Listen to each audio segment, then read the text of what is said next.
Hello દોસ્તો, જય આદિવાસી જય જવાહર. હું છું રાહુલ ગણાવા અને આપણો આદિવાસી સમાજ એકદમ પાછળ રહેતો જાય છે. કોઈ અન્ય સમાજમાં જોઈ લેજો તમે બધા, અન્ય સમાજ એવો છે કે બીજો સમાજ કેમ પાછળ નથી રહી જતો, આપણો આદિવાસી સમાજ કેમ પાછળ રહી જાય છે.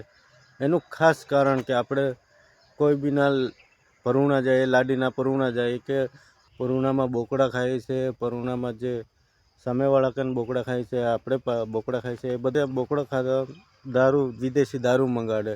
અને હવે અમુક લોકો એના બાપ દાદાએ આપણે કોઈ વિદેશી દારૂ નથી જોયો અને હમણાંના શું કે મને આ દારૂ નહીં ફાવે, ઇંગ્લિશ લાવો, પેલો બીજો દારૂ લાવો, એવા અનેક દારૂ મંગાડીને ખાલી ખોટા ખર્ચા કરે છે. આ બધા ખર્ચા બંધ કરો અને દારૂ, વિદેશી દારૂ તો સખત બંધ કરી દેવાનો જરૂરી છે.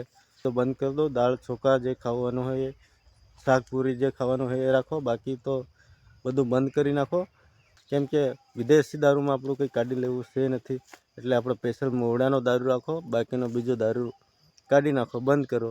અને આ જે ડીજેનું છે એવું બધું ખાલી ખોટા ખર્ચા બધા કાઢી નાખો, તો આપણો સમાજ આગળ આવશે. જેમ કે આ બધું તમાકુ ખાવાના, આપણા વિસ્તારમાં એટલું છે કે તમાકુ ખાવાનો, વિમલ, ગુટકા બધું ખાવામાં આપણા આદિવાસી સમાજમાં વધારે છે. વિમલ, ગુટકા ખાય, બીજા લોકો તો નથી ખાતા, બીજા સમાજમાં તો એટલા બધા નથી ખાતા. આપણો સમાજ આદિવાસી સમાજ છે એટલો બહુ પાછળ રહી ગયો છે. એના માટે પાછળ રહી ગયો છે કે આ ગુટકા ખાવામાં અને આ બધા ખાલી ખોટો ખર્ચો જ કરવામાં આપણો આદિવાસી સમાજ આગળ નથી આવતો.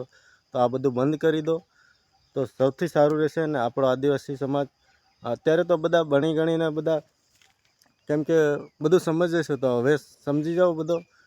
હવે તે બધું આ બધું બંધ કરી નાખો અને સમજદાર થઈ ગયા છે બધા. એનો કંઈક ભણવાનો એનો કંઈક તો અર્થ રાખો તમે. હાવ પહેલાંના જ્યારે વગડે તે વગડી ગયું, હવે વગડવા નહીં દેવાનો, એટલું ખાસ ધ્યાન રાખજો.